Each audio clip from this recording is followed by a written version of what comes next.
فمن أوتي كتابه بيمينه فأولئك يقرؤون كتابهم ولا يظلمون فتيلا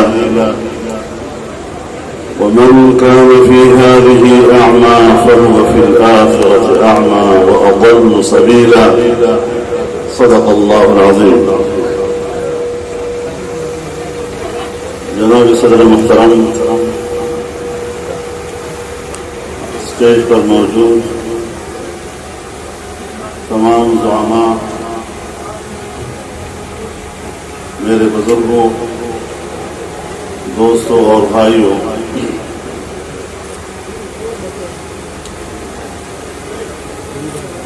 ان دنوں میں جو ہمارے اجتماعات منعقد ہوتے ہیں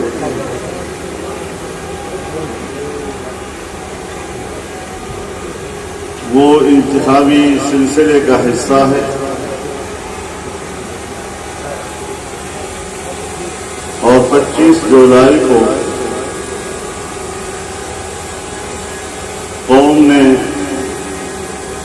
ایک بار پھر یہ فیصلہ کرنا ہے کہ آئندہ 5 سال کے لیے ملک کا اقتدار اور حق حکمرانی کس کو دی جائے. یہ بات میں اس لیے کہنا چاہتا ہوں تاکہ آپ کے ذہن میں اس ووٹ کی اہمیت کو اتار سکوں کہ آپ کا یہ ووٹ اور آپ کی اس پرچی نے پورے ملک کے نظام کو تبدیل کرنا ہے، ان لوگوں کو منتخب کرنا ہے جو آئندہ اس ملک کی قیادت کہلائیں گے اور اس ملک پر حکومت کریں گے. جب ووٹ کے اس معیار کو آپ مد نظر رکھیں گے تو پھر ظاہر ہے کہ آپ کے ذہن میں یہ بات آئے گی کہ میرے ووٹ کا معیار اور اس کی قیمت معمولی چیزیں نہیں. پریشر پمپ، کھمبا، میٹر، ٹرانسفارمر، یہ آپ کے ووٹ کی قیمت نہیں ہے اور نہیں کوئی اپنے ہاتھ کی اتنی بڑی قیمتی چیز، اتنی طاقتور چیز اتنی معمولی چیزوں کے خلاف استعمال کرتا ہے. تو اس اعتبار سے آپ یہ جانتے ہیں کہ پاکستان گزشتہ 70 سالوں سے مجموعی طور پر ان لوگوں کے قبضے میں رہا ہے، ملک کا سیاسی نظام ان قوتوں کے ہاتھ میں رہا ہے جو مذہب بیزار کہلاتے ہیں.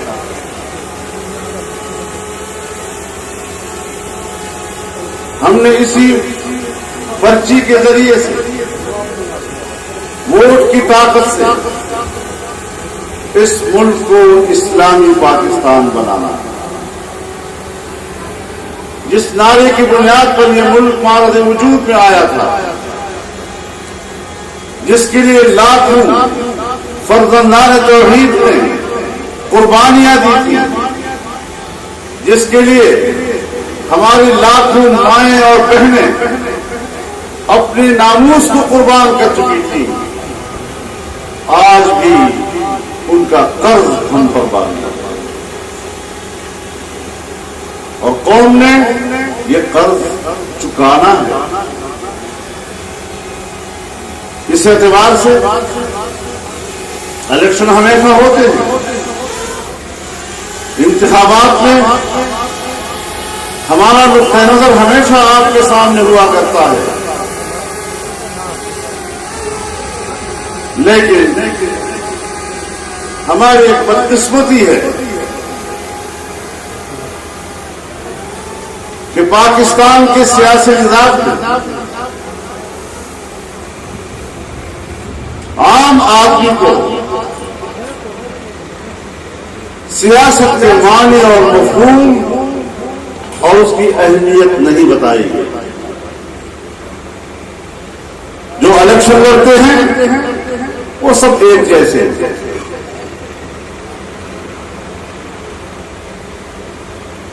مذہبی لوگ الیکشن میں ہوں، خواتین ہوں، دنیادار ہوں، لبرلز ہوں، سیکولر ذہنیت کے لوگ ہوں، یہ الیکشن میں حصہ لیتے ہیں عام آدمی کی نظر میں جیسے یہ سب برابر ہیں۔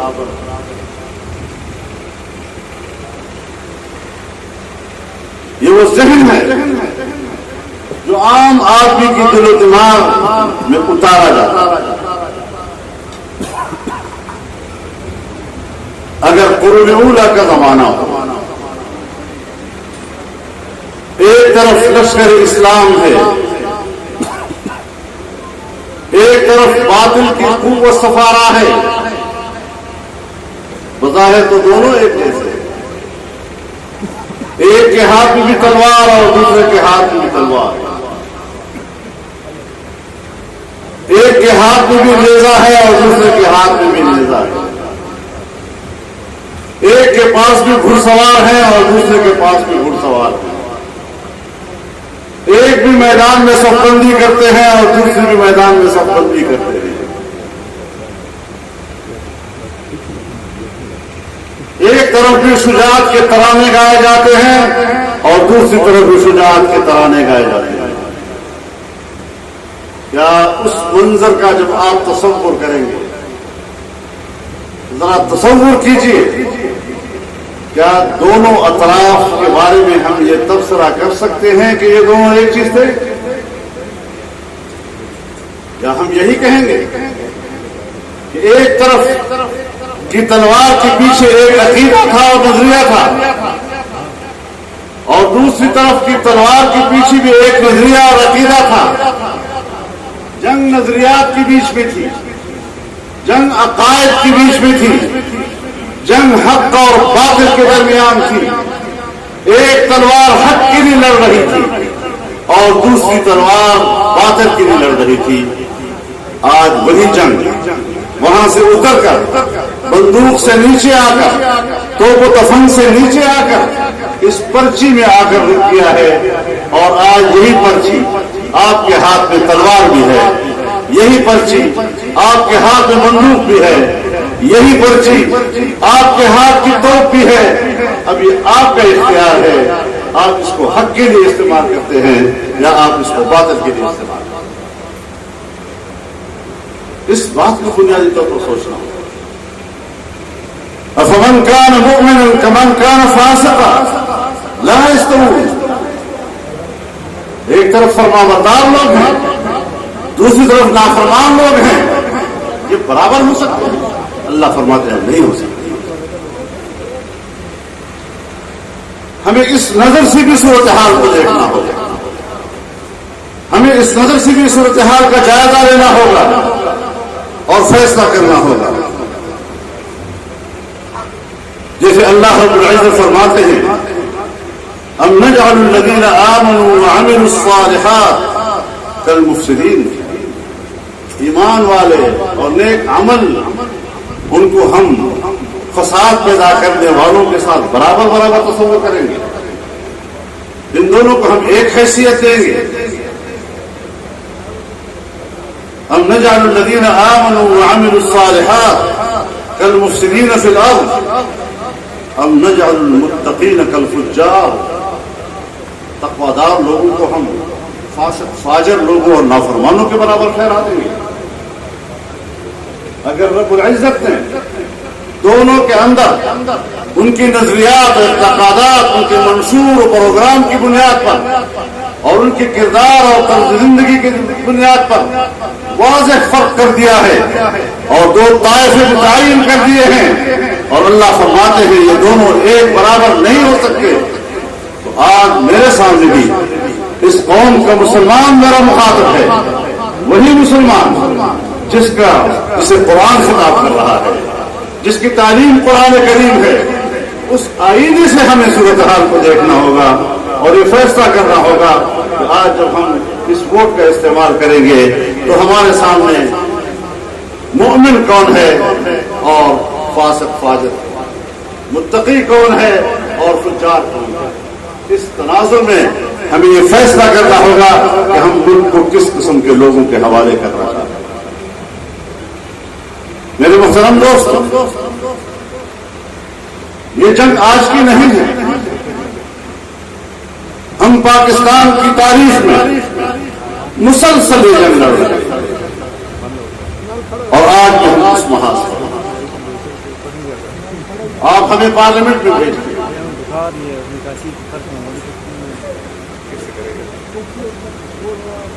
پھر وہاں جس مخلوق سے ہمارا واسطہ ہوتا ہے وہ عام آدمی کو نظر نہیں آتا۔ کس طرح کے لوگوں سے ہمیں واسطہ پڑتا ہے؟ ہم آئین پر نظر ثانی کر رہے ہیں تو ہم نے وہاں موجود سیاسی جماعتوں کے رہنماؤں سے سنا کہ اسلامی جمہوریہ پاکستان سے اسلامی کا ٹائٹل ختم کر دیا، یہ ایک لبرل اور جمہوری پاکستان۔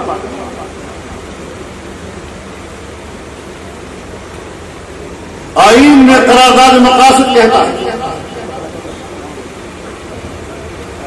کہ حاکمیت اللہ رب العالمین کی ہوگی اور قوم کی انفرادی اور اجتماعی زندگی اسلامی تعلیمات کے مطابق ہوگا۔ وہاں باقاعدہ تحریک پیش کی گئی، یہ قرارداد مقاصد کو آئین سے خارج کر دیا اور اللہ کی حاکمیت کا تذکرہ ختم ہو جائے۔ ہمارے سامنے یہ باتیں کی گئی وہاں پر کہ اسلام پاکستان کا مملکتی مذہب ہے، لیکن انہوں نے کہا کہ جب تک پاکستان کو، ہماری ریاست کو اور سیاست کو مذہب سے پاک نہیں کیا جائے گا، ملک میں امن نہیں آ سکتا۔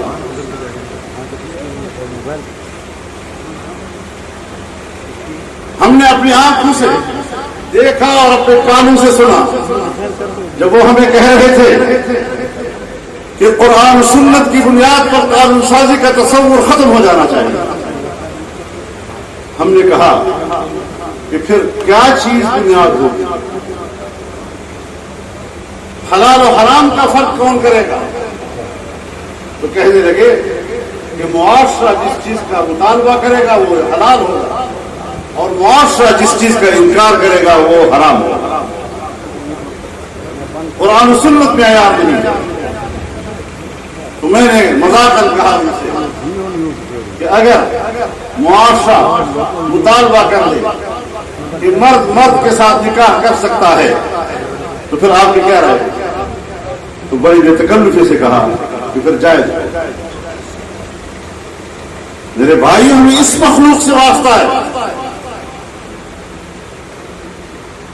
جو آپ کے عقائد پہ حملہ آور ہے، آپ کی تہذیب پر حملہ آور ہے، آپ کے حیا اور ناموس کے اوپر حملہ آور ہے۔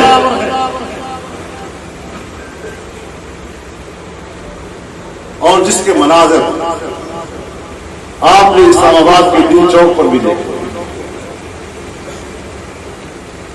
میں تو یہ سوچتا ہوں کہ کہیں ہم ایسے لوگوں کے ہاتھ میں ملک کا اقتدار تو نہیں دے رہے کہ اپنی ہی ووٹ سے ان کو اقتدار دے کر اس کے بعد ہماری بیٹیوں کا، ہماری بہنوں کا، ہمارے گھر کا شرم و حیا رشک میں لگ جائے گا اور ان کے رحم و کرم پر ہوگا، کب ہمارے گھروں کی عزتوں کی چادر وہ ہمارے سر پر نوچے گا۔ ہم ان لوگوں کے مقابلے میں جو مغربی تہذیب کی نمائندگی کرتے ہیں اس پر فخر کرتے ہیں. اور میرے دوستوں اسی کو آج وہ روشن خیالی کہتے ہیں. ہم بڑے روشن خیال ہیں. یہ ملا لوگ یہ تو تنگ نظر ہیں, یہ تو شدت پسند ہیں. مسلمان بھی ہو, کلمہ گو بھی ہونا چاہیے, مسجد بھی ہم جائیں, نماز بھی ہم پڑھیں, لیکن معاشرے میں شراب کو بھی آزادی ہونی چاہیے, معاشرے میں زنا کو بھی اور فحاشی اور عریانی کو بھی آزادی ہونی چاہیے. ہم بھلا مسلمان سے کوئی مسئلہ نہیں اگر ہماری معیشت کی بنیاد وہ سود پر اور ہم حرام کا کریں. میرے دوستو آج کے زمانے میں اس کو روشن خیالی کہا جاتا ہے, لیکن یہ نہیں کہ یہ آج کا نظریہ ہے. یہی نظریہ جناب رسول اللہ صلی اللہ علیہ وسلم کے زمانے میں جب طائف کا وفد 9 ہجری میں آیا اور پیشکش کی کہ ہم آپ کا کلمہ پڑھنے کے لیے تیار ہیں, لیکن ہم مشروط کلمہ پڑھیں گے. ہم کلمہ تو پڑھ لیں گے لیکن ہمارے کچھ شرائط ہیں, ان شرائط کو آپ تسلیم کریں. اور یہی باتیں اس میں تھی کہ ہمارا معاشرہ شراب کا رسیہ ہے اور ہماری کوئی بحث و شراب کے بغیر مکمل نہیں. ہمارا نوجوان زنا کا عادی ہے اور وہ اس کے بغیر گزارا نہیں کر سکتا. ہمارا علاقے میں بڑا تجارتی نیٹ ورک ہے, سود کا خاتمہ ہوگا تو پھر ہمارا کاروبار تباہ ہو جائے گا. لہذا آپ نے اگر شراب کو حرام کرا دیا ہے تو ہمارے لیے جائز ہوگا. آپ نے اگر فحاشی اور عریانی اور زنا کو حرام قرار دیا ہے تو ہمارے لیے جائز ہوگا. آپ نے اگر سود کو حلال قرار دیا ہے تو سود ہمارے لیے جائز ہوگا. یہ باتیں آج نہیں کی جا رہی, یہ باتیں آج کا مسلمان لبرل لیڈر نہیں کر رہا, یہ باتیں رسول اللہ صلی اللہ علیہ وسلم نے بھی اپنے زمانے کے لوگوں سے سنی. اس لیے اگر اس زمانے میں یہ نظریہ جاہلیت کہلاتا تھا تو آج کے زمانے میں بھی وہ روشن خیالی نہیں, یہ جاہلیت کی بات ہے. ہمیں اپنے آج کے قضیے کو اس نظر سے دیکھنا چاہیے اور اسی بنیاد پر ہمیں فیصلے کرنے چاہیے. ہم اتنی بڑی عظیم و شان ذمہ داری کو بہت کمزور سطح پہ لے آئے. اگر نوکری نہیں لگی تو ملک کفر میں چلا جائے, لیکن میں اس لیے ووٹ نہیں دوں گا کہ میرے ووٹ نوکری نہیں. پورا ملک کفر کی طرف چلا جائے لیکن میرا پریشر پمپ کیوں نہیں لگا. پورا ملک بے دینی اور فحاشی کی لپیٹ میں آ جائے لیکن میرے گھر کے سامنے آپ نے کھمبا کیوں نہیں لگا. اس حوالے سے یہ ضرورت ہے اپنی جگہ پر حقیقت ہے, اپنی جگہ پر حقیقت ہے, لیکن میں ووٹ کے معیار اور اس کی قدر و قیمت کی بات آپ کے سامنے بتانا چاہتا ہوں. آپ نے یہاں آ کر کس معیار پر فیصلہ کرنا ہے اور کس معیار پر آپ نے اس پرچی کی طاقت کو استعمال کرنا. اگر یہی پرچی والی تلوار حق کے لیے استعمال ہو گئی تو حق جیتے گا, یہی تلوار اگر باطل کے لیے استعمال ہو گئی تو پھر باطل. ہمیں تو ایسے ایسے جاہلوں سے واسطہ ہے. ہمارا پرچم نبوی ہے. تاریخ اسلام میں یہ پرچم خود جناب رسول اللہ صلی اللہ علیہ وسلم نے اپنے ہاتھ میں تھاما اور ہر زمانے میں کسی نہ کسی شکل میں یہ پرچم لہراتا ہوا نظر آتا ہے. 1919 میں جب سے جمعیت علماء قائم ہوئی یہی پرچم لہرایا گیا اور آج بھی یہی پرچم لہرا رہا ہے. چاہے پاکستان میں ہو, چاہے ہندوستان میں ہو, چاہے بنگلہ دیش میں ہو, چاہے نیپال میں ہو, چاہے کشمیر میں ہو, چاہے جنوبی افریقہ میں ہو, چاہے برما میں ہو, جہاں جہاں پر برصغیر کے اس زمانے کے وہ تنظیمیں موجود ہیں آج بھی اسی جھنڈے کو سربلند کیا. لیکن میرا جاہل کہتا ہے کہ یہ جو جمعیت والوں نے جھنڈا اٹھایا ہے یہ کالی اور سفید دھاریوں والا یہ در حقیقت علامت ہے اس بات کی کہ یہ اندر سے کالے ہوتے ہیں اور آگے سے سفید ہوتے ہیں اوپر سے. اب یہ جہالت نہیں ہے کیا بات. کم وقت میرے اوپر تنقید کر رہے ہیں. میرے اندر آپ کو کمزوریاں نظر آئیں گی اس پر بحث کر لو. میرے امیدواروں کے اوپر آپ تنقید کر لیں. لیکن اگر میرے ہاتھ میں کتاب ہے تو پھر آپ کتاب کو گالیاں دیں گے. اگر میرے ہاتھ میں پرچم نبوی ہے تو آپ اس طرح کی جاہلانہ تعبیرات اس پرچم نبوی کے بارے میں کریں گے. توہین آمیز قسم کے. میرے بھائی اس مخلوق سے واسطہ غیر سنجیدہ مخلوق جو حقیقت میں بولے لوگ لیکن سمجھتا ہے کہ جس طرح اثر کے وقت میں باہر کھڑا ہے اور بونا ہو کر بھی اس کے سایہ دور تک نظر آتا ہے, یہ اس لمبے سائے کو دیکھ کر سمجھتے ہیں کہ ہم بڑے قداور ہیں. میرے محترم دوستوں,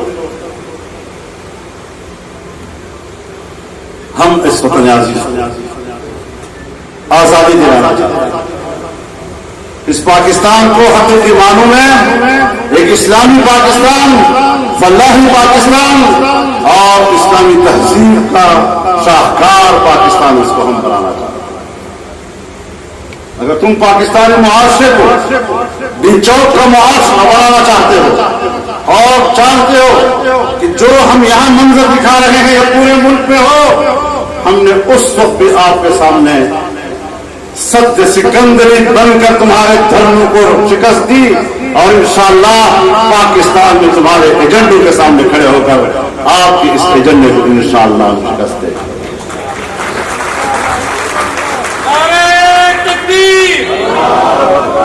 میرے دوستو, اسٹیج پر کھڑے ہو کر بڑی بڑی باتیں کہنا آسان ہے, کسی پر تنقید کرنا بڑی آسان ہے.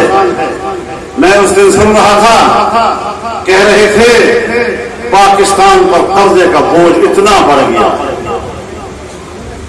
میں تنقید کروں تو سمجھ میں آئے نا. آپ کس منہ سے یہ بات کہتے ہیں؟ جب 2008 میں متحدہ مجلس عمل حکومت چھوڑ رہی تھی تو اس صوبے کے اوپر قرضہ 80 ارب روپے کا تھا اور اس میں بھی کئی ارب روپے کی ادائیگی اسی سال ہو گئی تھی. آج آپ کے صوبے پر ان لوگوں کی وجہ سے 350 ارب روپے کا قرضہ. اس وقت 350 ارب انہوں نے بڑھا دیا, جبکہ ہمارے زمانے میں 80 ارب اور اس کی بھی ادائیگی ہم نے شروع کر دی تھی. صوبے کے ان کو ہم نے بڑھا دیا. 300 ڈیم بنائیں گے. کدھر ہے ڈیم؟ یونیورسٹیوں کا جال بچھائیں گے. ایک یونیورسٹی بتا دیں کتنے بنائے گی. ایک یونیورسٹی کے اندر کچھ بلاک یا کچھ کمرے بنا دیے, اس کا نام یونیورسٹی رکھو. یونیورسٹی وہ ہوتی ہے جو ہم ڈیرہ اسماعیل خان میں زرعی یونیورسٹی کی صورت میں لائے.